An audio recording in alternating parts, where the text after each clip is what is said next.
I got you see, and nobody will may say, oh, that's straight. All of this, so I won't accept it. Now I'm weary, dying, dreaming. God, no time to raise your mental order. It's not an easy road. I mean, it's I'm a addict, so them think I made a road to say, who feels it knows. What the going is here. I cry, not an easy road. I mean, it's I'm a addict, so them think I made a road to say, who feels it knows. Ooh, Lord, if we sustain these close, find your eyes to see the sun. Who you love, who you love, try into this bed in the works you have done. Some not satisfied with the bones of Allah from the stripes of Yes, we are ready for what the going. don't be dancing on both sides. Don't be a dancing, feel free, feel like righteousness prevail. It's down by my side. Throw them from the way. Don't leave him to die. Help us all. Above and alive. Hold up my head and cry. I let you know. It's not an easy road. It's not an easy road. I didn't tell you. It's not an easy road.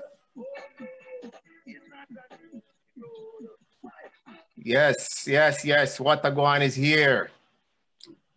Welcome everybody. And today is September 18 and it's What a Guan. And tonight I'll be hosting. Donovan is off tonight. So I'll be hosting tonight. My name is David Pennant and I am the Vice President of the Jamaica Association.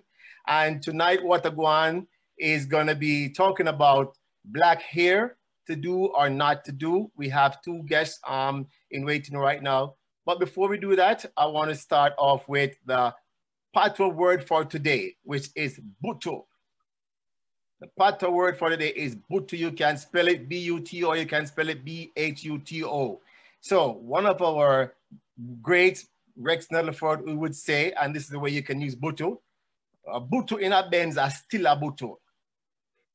So you can take it that way. A butu in a Mercedes-Benz is still a butu. So get your English version of that and you can put it out there and tell us what that means in the English vernacular.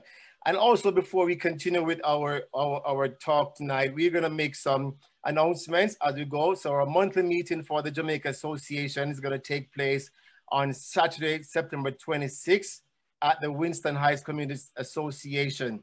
Of course, we have been out of physical meetings since the COVID started, but this is our first meeting since about January. So it's gonna be at 7 p.m. at the Winston Heights Community Association at 520 27th Avenue Northeast. Please come out as much as you can because we're gonna still do our COVID social distancing and protocols. Make sure you wear your mask as well. We will be meeting in the big hall in the south side of the building. Also, too, we want to make sure you understand and know that our AGM is going to be on October 31st. This is where we do our voting and we'll be electing some new executives as well, too, for this meeting. Please come out. It's going to be at the Winston Hall Community Association again, and that is going to start at 7 p.m.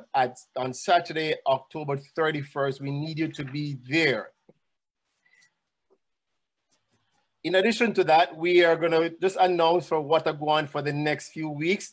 On next week, September 25th, the topic will be the Jamaican diaspora, the role in building the rock. The panelists will include Nalia Gordon, the CCO, Dr. Karen Dunkley, and Dr. Hugh Simmons. Please join us, join Donovan as he talks to people about the Jamaican diaspora as well too. We just had an election, so it's going to be a big topic. On October 2nd, it's migration. Greener on the other side or not. The panelists will include Carla Leard, Mark Henry, and Siobhan Fuller. Again, join us on October 2nd to talk about migration. On October 9th, we will be talking about Sweet Jamaica, Why We Stay at Home. The panelists will include Nelson English Johnson and Edison Phillip. On October 10th, the topic will be financial education and planning. Never too late. The panelists would be Dolores McKenzie. So please join us on What a Guan again. It's every Friday at 7 p.m. and we do a Zoom and a stream live as well too. In addition to those announcements, I want to also inform you that the Wuzo African Music and Dance Theater Incorporated Cultural Festival will be taking place tomorrow, Saturday, and it's going to be at the Wuzo African Cultural Festival celebration site at 2020 Alberta. So it's Alberta Cultural Days are celebrating, so please join them. It's Unganisha, it's a dance theater production, and they'll be live streaming as well too. You can check our site, the JCA website, and you will see more information as well. And I also want to put in for you to vote for Anna Minor for Miss Canada Globe 2020. That's Anna Minor for Miss Canada Globe 2020.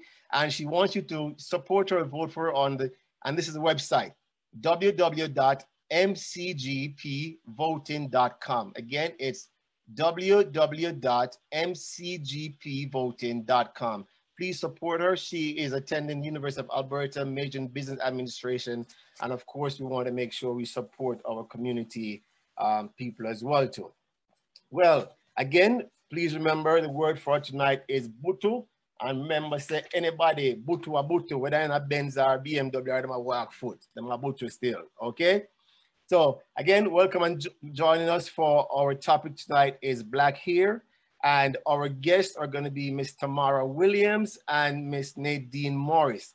Now, we know that Black hair is a big topic as well too, and especially now when we have been locked down, COVID, people are not doing any hair or anything like that. So we are going to ask them to join us shortly, and we're going to make sure we have some questions. So we want you to share as well, to share with your people, because this is something that we want to go right around. Wataguan is something in our community. I want you to share with your friends on Facebook, because we're on Facebook Live as well too. Tamara and Nadine, welcome to the show and thank you for joining us. Hi, thank you for having me. Okay, so ladies, your hair looks good, okay? And of course, I'm a bald man, so I really can't talk about hair yet, but we're gonna talk about that in a minute as well too, right? But of course, black hair is a big issue. And so there are many views on black hair as well too. But let me start with you, Tamara. What are some of the things that you've heard people talk about black hair? What have I heard? That it's difficult, that it's not professional, that it is unmanageable, that it is, those are the things that I came up with at the top of my mind, but unprofessional is one of them for sure. So. Okay, and I'm going to come back to that as well too. Nadine, what's your take on that? What have you heard about people talking about black hair? So I've heard people talking about black hair in terms of it's unkept, it's hard to manage. Black hair, you know, as Tamara says, it's not professional, and that is one of the biggest takeaway with black hair and women that are in the professional space that wants to wear their black hair. Oh, it doesn't look professional. Oh, it's hard to manage. Oh, it looks unkept. So those are the issues that I normally hear, or it's ugly, or, you know, I don't know how to manage it. So those are some of the issues that I've heard based on black hair. And in regards to the management of it, and of course those talk about it's not professional and everything, is it because of it's not one that you can really just quickly put into a bun or whatever? Is it the texture or the management of it? Is it the amount? Why is it so hard for black women in particularly to manage their hair in a professional way, quote unquote? I think it's a couple of different things. For one, it's first of all how we think about our hair, because it starts in your mind. If you think your hair is difficult, it's hard to manage, it's, you know, complicated, you're gonna act according. And also the products that we used in our hair as well makes a big difference in how we manage our hair. So the manageability is also based on the products that we also use for our hair. And yes, natural hair does take a little bit of time, our hair does need a little bit extra TLC because our natural sebum does not easily travel down the hair strands, which makes our hair naturally drier than someone with straight hair that they can just easily run the brush through their hair and smooth it out and go. But I think, you know, how we manage it in terms of the products we use and how we think about it, our natural hair, how we embrace our own texture. Once we are willing to learn about our hair and put ourselves in that frame of mind to care for it and give it that TLC and use quality products that nourishes, moisturizes, strengthens our hair, the manageability factor will become so much easier. Okay, good. Tamara. Nadine mentioned the natural hair, and we have seen the evolution and you know, and at different times in times you see Black women change their hair, whether it was because natural hair is predominant, right? Then people start to do jerry curls, and then they start to do straight hair in terms of managing as well too. Now we are hearing and seeing more people going back more natural. They're doing locks and then doing braids as well too. In terms of that, what will you see as the change that is really taking place right now for Black women making that hair professional, whether it's natural or otherwise? I think the difference now is because of social media and the internet. There's a lot more ways to find information on how to care for your hair. There are a lot more options. Black women, there's no separation now from location. Black women are speaking to each other in different countries about different methods of managing their hair, sharing styling tips, sharing hairstyle ideas. So because the internet has made the Black community like that much closer, it makes it, before when you're trying to figure out how to do your hair on your own, it's more difficult. But if you have a whole community full of women with the same struggle, it's easier to come up with ideas on how to style. As far as professional, I think because there's been such a movement towards accepting natural hair, I mean, I've worn my hair to the workplace, and fortunately for me, I've never worked at any company that has said that I cannot wear my hair how it goes out of my head.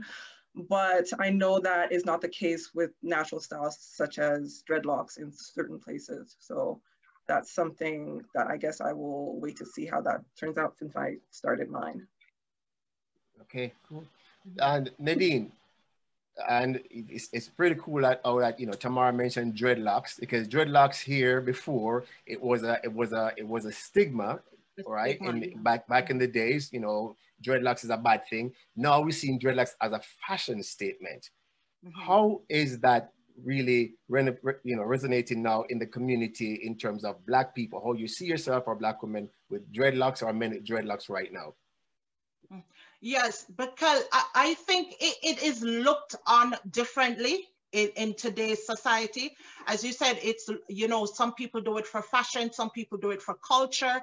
It might also be religious beliefs or whatever it might be. But I find that it's more acceptable because, for one, Black people are more accepting who they are, and they're more accepting of the hair and how it naturally grows from their scalp. So I find that it's more accepted, you know, worldwide now, and has become a fashion statement, but because of us first accepting ourselves and accepting our hair texture. And then I find that it has reverberated all over the globe, where it has become a part of our identity. So it's no longer frowned upon, and people are now, you know, it's easier for people to, you know, grow their hair as how they please, whether it be dreads or growing it out naturally, because of, you know, how we have grown to accept it. And I think the belief has changed too. Back then we used to associate dreads with, you know, the Rastafarians and, you know, these people. We used to say them people are these people. And we used to kind of have this kind of segregated mentality when it comes on to, you know, dreadlocks. Whereas now it's more of an acceptable fashion statement because you have different types of locks. You have the sister locks, you have the dreadlocks where you just allow your hair to just grow out as is. And it, you know, it tangles and it mats and it grows how it wants to grow. And then you have people that want it more, you know, detailed, more, you know, put more style to it in terms of the sister locks. And now it has become more, you know, worldly acceptable, which I think is very, you know, awesome to see that happening. I'm going to come back to you, Nadine, with something that you mentioned, but I'm going to ask Tamara this because as you talk about, you know, the dreadlocks and everything, the hair texture. Now, we find a lot of Black women are also wigging it, right? They're wearing a lot of wigs as well too. So how does that play into the whole flavor of everything, Tamara? Can I just clarify, did you say Black men or Black women? Because there are Black women. A lot of Black women are wearing wigs. It too. I'm not saying no, you know. They are, okay. But since more in the common domain, you find more women doing wigs. Okay, well, I would link that more towards an earlier conversation about manageability and texture. First of all Black women don't have the same texture, but for the most part, most Black people have a certain sort of either coily or cottony tight curl texture, which wants to curl back in on itself. So it naturally, it will naturally mat on its own if you don't take care of it. So with that, we can't just, as she said, wake up and go. We have to do something. We have to braid it. We have to moisturize. We have to do a number of steps before we can come up with a style that we're happy with.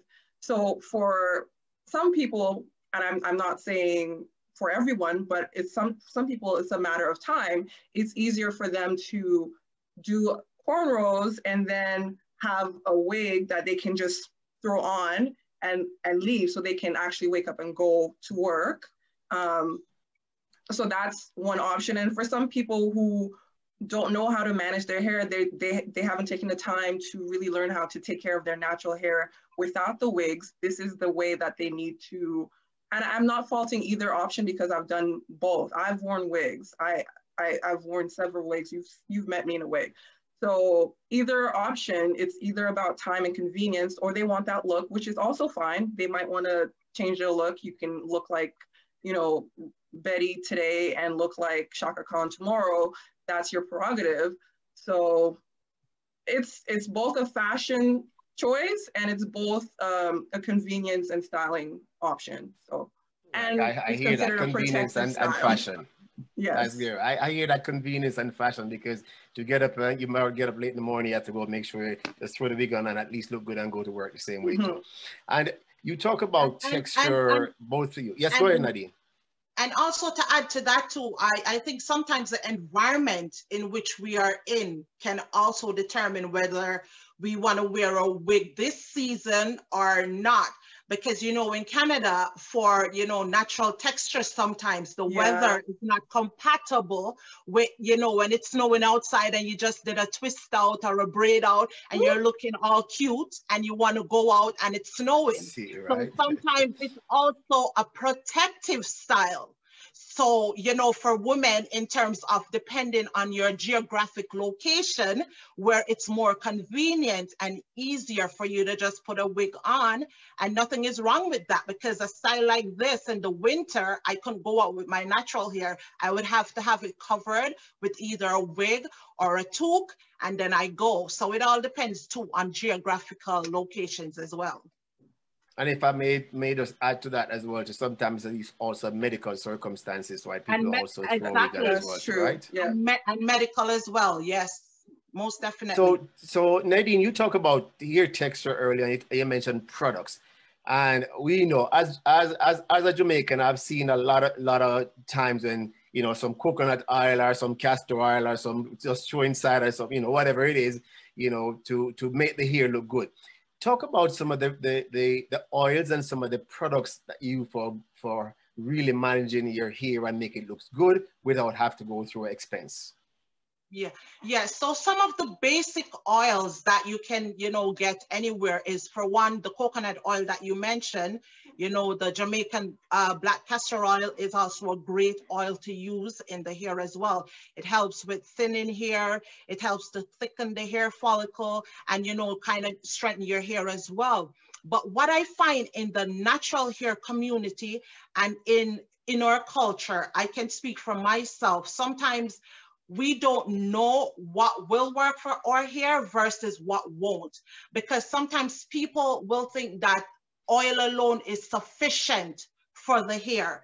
So they will just say, hey, I'm going natural. All I need is coconut oil or castor oil, and I'm okay. And then you'll find that your hair is not being moisturized or hydrated because you are not using products with water, which water will give you the hydration. And what the oil does is to seal the moisture. So oil alone would not be sufficient, but the great oils out there, as I mentioned, are, your castor oil, your coconut oil, your sweet almond oils, you know what I mean? And, nourishing oils and the neem oil that is really great for scalp health and stuff like that. So oil alone is not sufficient. Oil mostly would be a sealant, and without the moisture being in your hair already, it doesn't make sense to use just an oil to seal in dryness. Okay.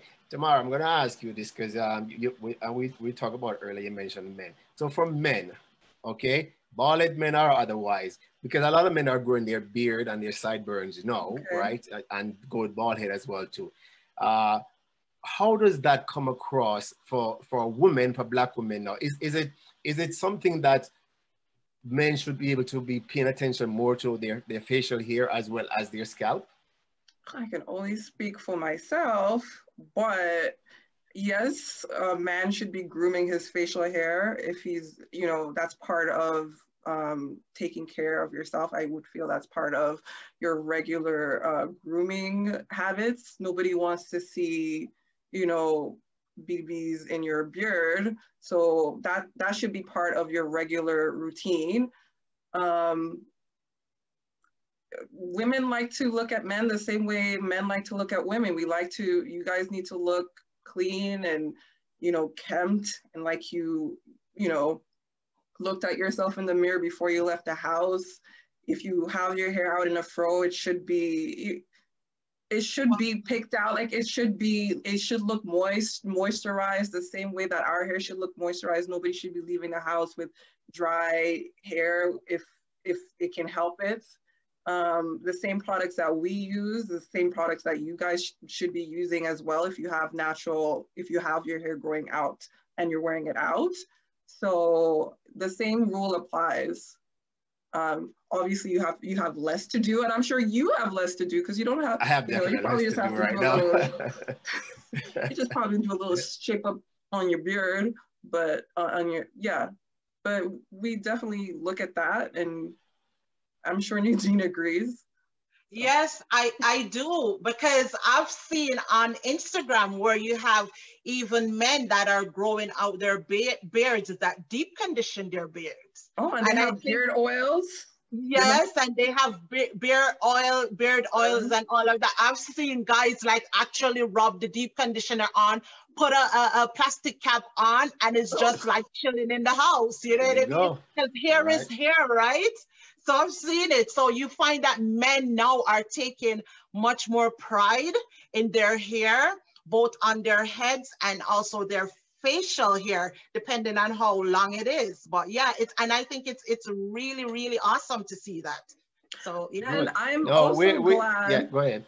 Sorry, I was going to say, I'm also glad that there's now a solution for men who are balding, who perhaps don't feel as confident as you, sir, to shave it all off completely, that there are now like lace barbers are now specializing and providing men with those pieces that allow them to have the high top or high top look they have once they start balding. Because not all Black men are confident enough to just shave it all off and go completely Michael Jordan. the head. So and that perfect to segue into my next question, and before wrapping up, is the economics of the black hair, you know, because we know that a lot of billions of dollars are spent on black hair in the black community, but most times it's not the black community is benefiting in terms of the ownership of these enterprises as well too. What can you say to our people because I could start a business now and it's not supported. What can you say to our folks in buying these here to make sure that, you know, we support our own in our community with the enterprise of black hair right now? Well, let me jump in. What I would say is sometimes we don't know who the owners are of some businesses.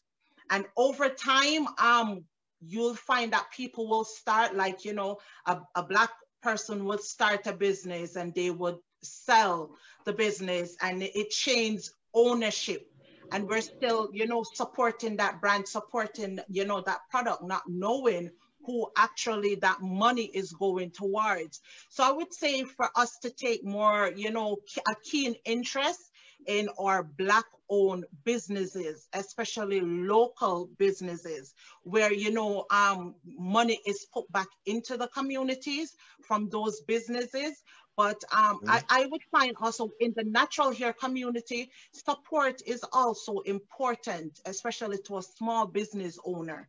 You know what I mean? So the support is extremely important, but sometimes I find that, you know, sometimes women with black hair or even men sometimes will want to tend to lean towards the cheaper products that doesn't do anything for the hair, that doesn't nourish the hair, but it's a matter of economics. What can I afford? But if you take the time, you know, to invest in yourself in good quality products that will, you know, benefit you or your family, and then support local businesses as well. I think in terms of economics, that can really help the local economy, you know, the local black community, and also, you know, that's an upliftment for our community as well. And what do you have to add for that, Tamara? Well, I would say that black people have had more success with entering the natural hair care area because they're in the kitchen, they're cooking up remedies and solutions because they're coming up with products that work on their own hair. I find where where the gap is really when we try to enter the space where the beauty supply market space, where there are larger corporations where we don't have access to the same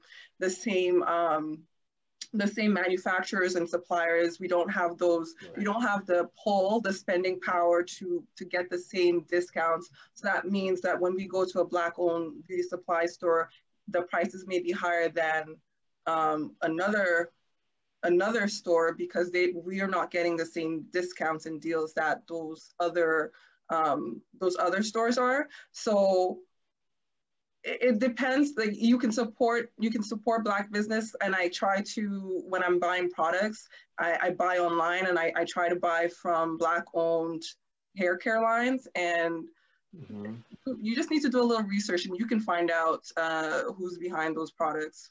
But that's my 2 cents. Good. All right. So final question for both of you, and I want both of you to just chime in. I start with you, Tamara. Just what parting advice would you give to women, particularly parents with who has the challenge of combing their young daughters' hair? That's a lot of hair. Sometimes a challenge. They have to go to work quickly. You know, what part of advice can you give to these parents? I would say that even if it's a lot of hair, I would say to be careful how you talk about your daughter's hair around her, because if you're acting as if it's a lot of work and like you're, you know, like, and, you know, making it seem like it's terrible, that's going to translate down to the child who's hearing that. And she's going to feel like, okay, my hair is hard, my hair is tough. But just to make sure that when you're doing your daughter's hair, that you're mindful of the words and you make sure that hair is not, it's not that tough. As long as it's moisturized, it can't be that tough. And just to make sure that you're parting, you're sharing like a positive message so that she grows up feeling good about her self-image and her hair, because she's not seeing much of herself on TV and in magazines right now. Nadine? Yes, I would say the advice I would give is to use quality products. I find that back in the days, we used to use a lot of hair grease in the hair. And the hair grease doesn't do anything. That petroleum jelly doesn't do anything. And then you would start to comb your child's hair from the roots all the way down to the tip. And there is a way, a correct way in caring for your hair, including combing. So as a parent, you would start from the tip, detangle the hair, and work your way up. The grease will not do anything for the hair, so you need a moisturizing product that needs to be added to the hair to make it soft before you start to detangle it. And also this brings back to memory that I recently just did a blog on a back to school blog on my website, adeshuanaturals.com, where I was implementing steps that mothers can take or fathers can take in caring for their child that has natural hair. Because I find that with us, especially for some groups of people, we were not taught how to care for our hair. And then we hand down that same attitude, that same, you know, stereotype mindset down to our children. Whereas now we have to change, you know, the mindset of how we think about our hair, how we treat our hair, the different products that we use in our hair, and that makes a big difference in the manageability of our hair. So there are steps that you can take in order to make sure that your hair is easily managed. So I find that the biggest thing is us not knowing. Knowledge is power. And once you get the knowledge that you need in learning how to care for your hair, you will find it becomes easier. And then, you know, mothers can teach it to their daughters or their sons. And then it becomes a thing where they embrace the texture of their hair and fall in love with the texture of their hair. But it first starts with knowledge and the products that you use, because as I said, a hair grease that costs $2.99 will not give you the same effect or help you with the manageability of your hair as a product that costs $10.99 that has moisture, quality ingredients, plant-based oils. You will not get the same effect. And I find that too many of us grew up on that hair grease, and that's what we stick to. And that's how we do treat our children's hair.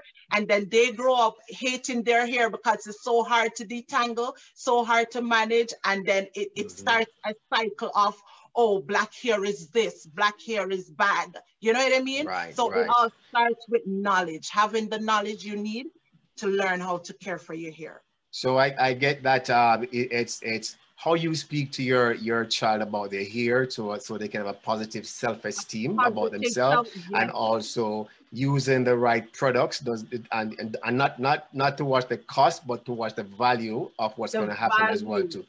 And the effect and the effectiveness of that product. Great. So you mentioned your website just now, Nadine. Can you just repeat that website for us again too, please? adeshuanaturals.com. Could you just spell that out for me? Yes. Yeah. It's ADESEWA naturals, NATURALZ. So it's naturals with a Z.com. Okay. Thank you, Nadine. Thank you so very much, and thank you, Tamara. Now, I mean, this is something we can talk about more and more, because there's so much information that you guys have really put out there just now, and very valuable information.